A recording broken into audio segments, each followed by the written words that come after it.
மக்களே, மாணவ நண்பர்களே, அனைவருக்கும் வணக்கம். நான் உங்கள் பொன்வேல் பாண்டியன், நடப்பு நிகழ்வுகள் ஆசிரியர். இன்றைய தினத்தில் நம்ம பார்க்க போகிறது மே 19ஆம் தேதிக்குரிய தினசரி நடப்பு நிகழ்வுகளின் ஒரு சூப்பரான தொகுப்பு. சரிங்களா? அந்த தலைப்பு செய்தியில் நம்ம கொடுத்துட்டு அதுக்கப்புறம் விரிவான செய்தியில் கொடுப்போம். நடுவில் போனஸ் கேள்விகளும் இறுதியாக அந்த சூப்பர் 6 கேள்விகள். சரி, டுடே சூப்பர் 6 கொஸ்டின்ஸ் அப்படிங்கிற மாதிரி ரிவிஷனுக்காகவும் சில கொஸ்டின்ஸ் கேட்குறோம். நிறைய மாணவர்கள் சூப்பராக பதில் சொல்கிறீங்க, சூப்பராக ஃபாலோ பண்ணிட்டு வரீங்க. கண்டிப்பாக அவங்க அனைவருக்கும் அரசு பணி உறுதி. நடப்பு செய்திகள் அதுக்கு ரொம்ப ரொம்ப யூஸ்ஃபுல்லாக இருக்கும். கண்டிப்பாக சொல்ல ரொம்ப ரொம்ப ஹெல்ப்பாக இருக்கும் நம்முடைய நடப்பு செய்திகள் நோட்ஸ் எல்லாமே. சரியா? ஃபுல்லாக பாருங்கள், மறக்காமல் ஆரம்பிக்கலாம். இன்றைய தினத்திற்கான நடப்பு செய்திகள் மே 19ஆம் தேதிக்குரியது. சரியா? நம்ம நடப்பு செய்திகள் பார்த்தீங்கன்னா சப்ஜெக்ட் இந்தியன் பாலிட்டி, அதற்கு முக்கியமான சட்டங்கள், சரியா, முக்கியமான சரத்துகள், விதிகள், ஓகேவா? இந்தியன் பாலிட்டியாக இருக்கலாம், இந்தியன் எக்கனாமியாக இருக்கலாம், ஜியாகிரஃபியாக இருக்கலாம், சயின்ஸ் அண்ட் டெக்னாலஜி இருக்கலாம், எல்லாமே சூப்பராக தொகுத்து வழங்கிட்டு இருக்கோம். மக்களை நல்ல முறையில் பயன்படுத்திக்கோங்க. ஆரம்பிக்கலாமா? ஃபஸ்ட்டு நம்ம வழக்கம் போல் பார்க்க போகிறது தலைப்பு செய்திகள். தலைப்பு செய்தியில் ஃபஸ்ட்டு பாயிண்ட் பாருங்க, உஃபா சட்டம், UAPA சட்டம். சரியா? எனக்கு நியூஸ் பேப்பரில் வந்திருக்குது. அதனால் அந்த உஃபா சட்டம்னா என்ன, அதே மாதிரி இன்னொரு முக்கியமான சட்டம் தகவல் அறியும் உரிமை சட்டம். சரி, RTI ஆக்ட்னு சொல்லுவாங்கள்ல, அந்த சட்டம் இன்றைக்கி நியூஸ் பேப்பரில் வந்திருக்குது. சரிங்களா? எதுக்கு அப்படின்னு சொல்லி பார்த்தீங்கன்னா, RTI வரம்பிற்குள் இந்திய கிரிக்கெட் கட்டுப்பாட்டு வாரியம், சரி, BCCI வராது அப்படிங்கிற மாதிரி இந்த CICங்கிற அமைப்பானது அறிவிச்சிருக்கிறாங்க. சரியா? எதுக்கு அறிவிச்சுக்கிறாங்க, ஏன் இந்த BCCI இந்த தகவல் அறிவு உரிமை சட்டத்துக்கு கீழே வராது, கிளியராக பார்க்க போகிறோம். அதுக்கப்புறம் பார்த்தீங்கன்னா முக்கியமான ஒரு மாநாடு, குவாட் உச்சி மாநாடு. சரி, நாற்கர அந்த கூட்டமைப்புன்னு சொல்கிற அந்த குவாட் உச்சி மாநாடு 2026ஆம் ஆண்டு எந்த நாட்டில் நடைபெற உள்ளது, இதில் யாரெல்லாம் உறுப்பினர்களாக இருக்கிறாங்க அப்படிங்கிற செய்தி பார்க்க போகிறோம். அதை பார்த்து முடிச்சுட்டு அப்படியே பார்த்தீங்கன்னா பிரதமர் நரேந்திர மோடி அவர்களுக்கு நார்வே நாட்டின் விருது, உயரிய விருது வழங்கப்பட்டுள்ளது. அந்த விருதின் பெயர் என்ன, சரியா? இது நரேந்திர மோடி அவர்கள் பெற்ற எத்தனையாவது இன்டர்நேஷனல் அவார்டு அப்படிங்கிற பார்க்க போகிறோம். அதுக்கப்புறம் இன்றைக்கி நியூஸ் பேப்பரில் வந்த இந்தியன் எக்கனாமி செய்தியில் வந்த செயல் நிறுவனம், சரி, அந்த செயல் நிறுவனம் தொடர்பான செய்தி வந்திருக்குது.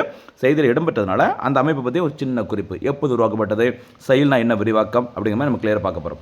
அதுக்கப்புறம் முக்கியமான ஒரு விளையாட்டு செய்தி, வரலாறு படைத்தார் யானிக் சின்னர். இந்த யானிக் சின்னர் எந்த விளையாட்டுடன் தொடர்புடையவர், என்ன ஒரு சாதனை படைச்சிருக்காங்க அப்படிங்கிற மாதிரி நம்ம டீட்டெயிலாக பார்க்க போகிறோம். இனிமேல் விரிவான செய்தியில் பாருங்கள். சரியா? கடைசியாக இந்த டுடே சூப்பர் 6 கொஸ்டின்ஸும் இருக்குது. மக்களை மறந்துடாமல் ஃபுல்லாக பார்த்துட்டு முடிஞ்ச அளவுக்கு பதில்களை சொல்லுங்கள். சரிங்களா? சரி, ஃபஸ்ட்டு நியூஸ் பாருங்கம்மா. இன்றைக்கி விரிவான செய்தியில் உஃபாஸ் சட்டம். சரியா? ஃபுல் ஃபார்ம் பார்த்தோம்னா அன்லாஃபுல் ஆக்டிவிட்டீஸ் ப்ரிவென்ஷன் ஆக்ட். சரியா? இந்த சட்டம் இயற்றப்பட்ட வருஷம் 1967, மறந்துடாதீங்க. சரியா? இந்த வருஷம் 1967 ரொம்ப ரொம்ப முக்கியமானது. இந்த சட்டம் இயற்றப்பட்டது முக்கியமான நோக்கமே என்னன்னு சொல்லி பார்த்தீங்கன்னா, இந்தியாவின் இறையாண்மை மற்றும் ஒருமைப்பாட்டிற்கு ஊறு விளைவிக்கும், சரி, தீங்கு விளைவிக்கும் பயங்கரவாத மற்றும் சட்டவிரோத நடவடிக்கைகளை தடுப்பது. சரி, இந்தியாவுக்கு எதிரான எந்த ஒரு செயலாக இருந்தாலும் சரி, அதை தடுக்கிற மாதிரி கொண்டு வரப்பட்ட சட்டம் தான் அந்த உஃபாஸ் சட்டம் சொல்லுவாங்க. இந்த சட்டம் இயற்றப்பட்ட வருஷம் மறந்துடாதீங்க மக்களே, 1967. சரிங்களா? இந்த சட்டத்தில் ஒரு சின்ன திருத்தம் கொண்டு வந்திருந்தாங்க 2019ஆம் ஆண்டில். என்ன திருத்தம் அப்படின்னா பாருங்கள், 2019ஆம் ஆண்டில் செய்யப்பட்ட சட்ட திருத்தத்தின்படி அமைப்புகளை தவிர்த்து, அதாவது தடை செய்யப்பட்ட இந்த தீவிரவாத அமைப்புகள், தடை செய்யப்பட்ட பிற அமைப்புகள், அது இல்லாமல் பயங்கரவாதத்தில் ஈடுபடும் தனி நபர்களையும் பயங்கரவாதியாக மத்திய அரசு அறிவிக்க முடியும். சரியா? எந்த ஒரு முன்னெச்சரிக்கை எதுவுமே இல்லாமல் ஒரு தனிநபர் அவங்க ஏதாச்சும் ஒரு தப்பு பண்ணியிருக்காங்க அப்படின்னு தெரிஞ்சு அப்படின்னா அவங்கள பயங்கரவாதியாக சென்ட்ரல் கவர்மெண்ட் அனௌன்ஸ் பண்ணி அவங்களை பிடிச்சி ஜெயிலில் போட முடியும். அதே மாதிரி அவங்களுக்கு சிறை தண்டனை விதிக்கப்படுது அப்படின்னா அவ்வளவு ஈஸியாகவும் அவங்க ஜாமீன் பெற முடியாது. அதான் இன்றைக்கி நியூஸ் பேப்பரில் வந்திருக்குது. நிறைய கதையாக இருந்தது. இருந்தாலும் நமக்கு அந்த சட்டம் தொடர்பான விஷயம் மட்டும் நம்ம தெரிஞ்சால் போதும். சரிங்களா? தீவிரவாத செயலில் ஈடுபடுவர்களுக்கு ஆயுள் தண்டனை அல்லது அதிகபட்சமாக மரண தண்டனை வரை விதிக்க முடியும் இந்த உஃபா சட்டத்தின் மூலமாக. சரிங்களா? அதில் முக்கியமானது மறந்துடாதீங்க, 2019ஆம் ஆண்டில் தனிநபர்களையும் பயங்கரவாதிகளாக மத்திய அரசு அறிவிக்க முடியும். அதற்கான சட்ட திருத்தம் இயற்றப்பட்ட வருஷம் மறந்துடாதீங்க, 2019. சரியா? 2019 அப்படின்னா PM கிசான் திட்டம் இருக்குது. சரியா? விவசாயிகளுக்கான ஓய்வூதிய திட்டம் இருக்குது. இப்படி நிறைய இருக்குது, கொஞ்சம் பார்த்துக்கோங்க. சரியாம்மா? அதேமாதிரி குற்றம் சாட்டப்பட்டவர்களை நீதிமன்றத்தின் முன் ஆஜர்படுத்தாமல் 30 நாட்கள் வரை காவலில் வைக்க முடியும். இந்த சிறப்பு சட்டத்தின்படி ஞாபகம். சரியா? குற்றம் சாட்டப்பவர்களை நீதிமன்றத்தில் ஆஜர்படுத்தாமல் 30 days வரைக்கும் காவலில் வைக்க முடியும் இந்த சட்டத்தின்படி. அதே மாதிரி வேறு என்ன சிறப்பு அப்படின்னா, மேலும் குற்றப்பத்திரிகை தாக்கல் செய்யப்படாவிட்டால் 180 days 180 நாட்கள் வரை சிறையில் அடைக்க சட்டத்தில் இடம் உண்டு. சூப்பரான சட்டம், மறந்துடாதீங்க. இந்தியாவை பாதுகாப்பதற்கான இந்திய அரசின் முக்கியமான சட்டம் உஃபாஸ் சட்டம் 1967. 2019 திருத்தம், மறந்துடாதீங்க. இதுக்கு நியூஸ் பேப்பரில் வந்திருக்குது, ரொம்ப ரொம்ப முக்கியமானது. எத்தனையோ சட்டங்கள் இருந்தாலும் எது நியூஸ் பேப்பரில் வருதோ அதுக்கு ஃபோக்கஸ் பண்ணுங்கள், அதுதான் எக்ஸாமில் கேட்பாங்க. அடுத்து இன்றைக்கி இன்னொரு முக்கியமான இந்தியன் பாலிட்டி நியூஸ். சரியா? ரைட் டு இன்ஃபர்மேஷன் ஆக்ட் வரம்பிற்குள் வராது BCCI. ஓகேவா? இதை சொன்னது யாருன்னு பார்த்தீங்கன்னா மத்திய தகவல் ஆணையம், சரி, தலைமை தகவல் ஆணையம், சீஃப் இன்ஃபர்மேஷன் கமிஷன் சொல்லுவாங்கள்ல, அந்த மாதிரி. அதாவது நமக்கு தேவையான இந்தியாவில் இருக்க குடிமக்கள் இந்திய அரசாங்கம் என்ன செய்கிறாங்க அப்படிங்கிற மாதிரி எல்லா தகவல்களையும் நம்ம வந்து தெரிந்து கொள்வதற்காக தான் இந்த சிஐசிங்கிற அமைப்பானது 2005 உருவாக்கப்பட்டது. சரியா? அதுக்கு காரணம் தகவல் அறிவு உரிமை சட்டம் இயற்றப்பட்ட வருஷம் 2005. சரியா? அக்டோபர் 12, 2005 முதல் தகவல் அறிவு உரிமை சட்டம் நடைமுறைக்கு வந்தது. டேட்டை மறந்துடாதீங்க, அக்டோபர் 12, 2005. சரி, அக்டோபர் 12ங்கிறது நமக்கு தமிழ்நாட்டில் என்ன தினம் நீங்கள் சொல்ல பார்க்கலாம். தமிழ்நாட்டில் என்ன தினம்? அக்டோபர் 12 அப்படிங்கிறது தமிழ் செம்மொழி தினம். சரியா? அதே அக்டோபர் 12 சரியா 2004 செம்மொழி தினம் கொடுத்தாங்கல்ல, அதே அக்டோபர் 12, 1993 தேசிய மனித உரிமைகள் ஆணையம் உருவாக்கப்பட்டது. அக்டோபர் 12 அதாவது இந்த டேட்டை ஏன் முக்கியம் நான் சொல்கிறேன் அப்படின்னா, இன்றைக்கெல்லாம் காம்படிஷன் ஹெவியாச்சுது. இப்போ தேசிய மனித உரிமைகள் ஆணையம் எப்போது உருவாக்கப்பட்டதுன்னு கேட்டாங்கன்னா 4 ஆப்ஷனே 1993 தான் இருக்கும். டேட்டை மாற்றி கொடுத்துருவாங்க. அதுக்கு தான் சொல்கிறேன், எனக்கு காம்படிஷன் ஹெவி ஆச்சுது. எத்தனை வருஷம் தான் 1993 93 படிக்க முடியும். அதனால் டேட்டை கொடுத்து கன்வின்ஸ் பண்ணலாம், கவனமாக இருங்க. சரிங்களா? ஓகே. இப்போ தகவல் அறிவு உரிமை சட்டம் எப்போ நடைமுறைக்கு வந்தது? 2005 அக்டோபர் 12. ஓகேவா? சரி, இந்த பிசிசிஐ அப்படின்னா ஃபுல் ஃபார்ம் முதல்ல தெரிஞ்சுக்கோங்க. Board of cricket control of India. சரியா? இந்திய கிரிக்கெட் கட்டுப்பாட்டு வாரியம் சொல்லுவாங்கள்ல, அந்த இந்த பிசிசிஐ அமைப்பானது எதன்படி உருவாக்கப்படும் சொல்லி பாருங்கள். இதுதான் முக்கியமானது. தமிழ்நாடு சங்கத்தின், சரி, தமிழ்நாடு சங்கங்கள் பதிவு சட்டத்தின் கீழ் பதிவு செய்யப்பட்ட ஒரு தன்னாட்சி அமைப்பு. ஓகேவா? தமிழ்நாடு சொசைட்டிஸ் ஆக்ட்னு சொல்லுவாங்க, அதன் கீழ் உருவாக்கப்பட்ட பதிவு செய்யப்பட்ட ஒரு தன்னாட்சி அமைப்பு தான் பிசிசிஐ. ஓகேவா? ஓகேவா? என்ன சொல்ல வராங்க அப்படின்னா, தன்னாட்சி அமைப்பு தானே தவிர இந்த பிசி அமைப்பானது இந்திய அரசியலமைப்பால் உருவாக்கப்பட்டதோ அல்லது நாடாளுமன்ற சட்டத்தாலோ ஏற்படுத்தப்பட்டது அல்ல. ஓகேவா? இது தவிர வேறு என்னென்ன காரணங்கள் அந்த ரைட் டு இன்ஃபர்மேஷன் ஆக்டுக்குள்ளே பிசிசிஐ வராது அப்படிங்கிறதுக்கு என்ன சொல்கிறாங்க அப்படின்னா, அதுமாதிரி பாருங்கள், பிசிசிஐ அரசிடம் இருந்து எந்த விதமான குறிப்பிட்ட நிதி உதவியும் பெறவில்லை. அவங்களுக்கு எதுக்கு நிதி உதவி? அதான் வச்சுருக்காங்களே கோடி கணக்கில். சரியா? ஐபிஎல் 7 பார்த்துருப்பீங்க. இது தனது விளம்பரங்கள், ஐபிஎல் அந்த மாதிரி நடத்துகிறாங்கல்ல, விளம்பரங்கள், ஒளிபரப்பு உரிமைகள், டிக்கெட் விற்பனை மூலம் சொந்தமாக வருவாயை ஈட்டுகிறது. ஓகேவா?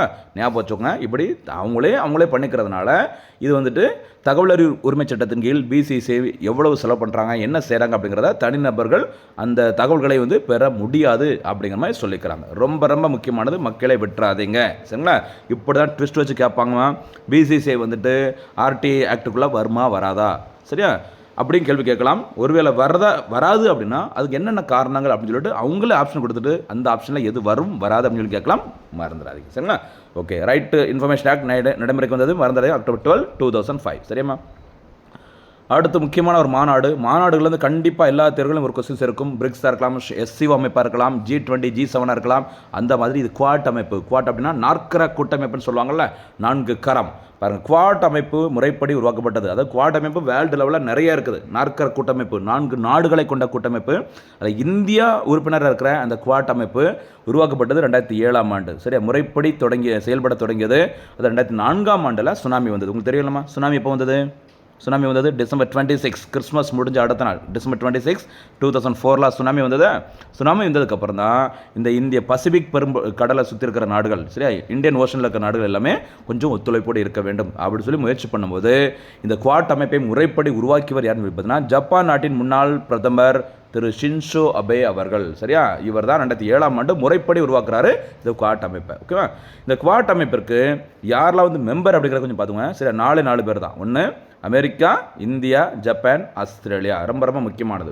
உலக உருண்டை பார்க்கும்போது இந்த எஜ்ஜில் ஓரமாக இருக்கிறது அமெரிக்கா, அப்படியே அந்த எஜ்ஜில் பார்க்கும்போது ஜப்பான் இருக்கும், அப்படியே நேர கீழே வந்தோம் அப்படின்னா ஆஸ்திரேலியா ப்ளஸ் நம்மளுடைய இந்தியா. 4 நாடுகளை கொண்டது. ஓகே, சரியா? சரி, இது எதுக்கு இன்றைக்கி நியூஸில் வந்திருக்கு அப்படின்னா, இந்த குவாட் அமைப்பின் உச்சி மாநாடு 2026 எங்கே நடைபெற உள்ளது? இந்தியா. அப்போ இந்தியா தான் 2026 இந்த குவாட் அமைப்பிற்கு வந்து தலைமை பொறுப்பை ஏற்றுக்கிறாங்க. இந்த மாநாடு நடைபெற உள்ள இடம் புதுடெல்லி. இன்னும் டேட் வந்து கன்ஃபார்ம் பண்ணலை. ஆனால் இந்த வருஷம் டெல்லியில் தான் இந்த குவாட் அமைப்பின் உச்சி மாநாடு நடைபெற உள்ளது. சரிங்களா? சரிங்க. இன்றைக்கி நியூஸில் வர காரணம் அதோட வெளியுறவுத்துறை அமைச்சர்கள், அதாவது அந்த குவாட் அமைப்பின் அந்த உச்சி மாநாடு, தலைவர்களுக்கான உச்சி மாநாடானது நடைபெறதுக்கு முன்னாடி அமைச்சர்கள் தொடர்பான மாநாடுகள் நடைபெறும். அடிக்கடி இனிமேல் நியூஸில் வரும், பாருங்கள், உங்களுக்கு தெரியும். சரிங்களா? நமக்கு தெரிய வேண்டியது குவாட் அமைப்பின் உச்சி மாநாடு 2026 நடைபெற உள்ளது இந்தியா, மறந்துடாதீங்க. யார் மெம்பர் அப்படிங்கிறத நோட் பண்ணிக்கோங்க, ரொம்ப ரொம்ப முக்கியமானது. சரிங்களா? அடுத்து பாருங்கள், இந்த குவாட் அமைப்பின் முக்கியமான நோக்கம், எதற்காக அந்த குவாட் அமைப்பு உருவாக்கப்பட்டது அப்படிங்கிறத பாருங்கள். இந்தோ பசிபிக் பிராந்தியத்தில், இந்தோ பசிபிக் ரீஜனில் சீனாவின் ஆதிக்கத்தை கட்டுப்படுத்த வேண்டும், முக்கியமானது, நோட் பண்ணிக்கோங்க. சரிங்களா? அதே மாதிரி பிராந்திய பாதுகாப்பை உறுதி செய்ய வேண்டும். அடுத்து இந்த உறுப்பு நாடுகளின் கடற்படைகள் இணைந்து, நோட் பண்ணிக்கோங்க, மலபார். சரி, மலபார் என்ற பிரம்மாண்ட கூட்டு பயிற்சிகளை மேற்கொள்ளுதல். ஞாபகம் வச்சுக்கோங்க, மலபார் கூட்டு பயிற்சி. எந்த யார் இருக்கிறாங்க அதில்? முக்கியமாக இந்தியா, அதே மாதிரி இங்கே இருக்க அமெரிக்கா, ஜப்பான், ஆஸ்திரேலியா, மறந்துடாதீங்க. ஓகேவா? சூப்பர். 2025ஆம் ஆண்டிற்கான அந்த குவாட் அமைப்பின் மாநாடானது நடைபெற்ற இடம் வாஷிங்டன். இந்த வருஷம் இந்தியாவில் புதுடெல்லி, மறந்துடாதீங்க. சரிங்களா?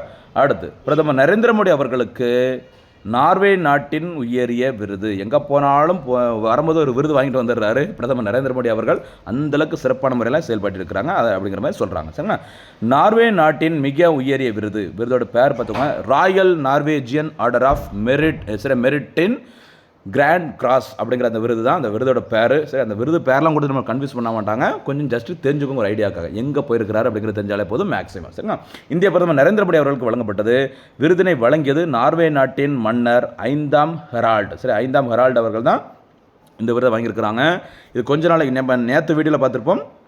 ஸ்வீடன் நாட்டின் உயரிய விருது. சரி, ஆசியாவிலேருந்து முதல் முறையாக வழங்கப்பட்ட நபர் இந்திய பிரதமர் நரேந்திர மோடி அவர்கள் அப்படின்னு சொல்லிட்டு கடந்த வீடியோவில் பார்த்துருந்தோம். இப்போ பார்த்தீங்கன்னா பக்கத்தில் இருக்க நாடு நார்வே நாட்டிலையும் கொடுத்துருக்காங்க. சரிங்களா? இந்த நார்வே நாட்டில் வழங்கப்பட்ட விருது தான் பிரதமர் நரேந்திர மோடி அவர்கள் பெற்ற 32வது சர்வதேச விருது ஆகும். ரொம்ப ரொம்ப முக்கியமானது, ஞாபகம் வச்சுக்கோங்க. சரிங்களா?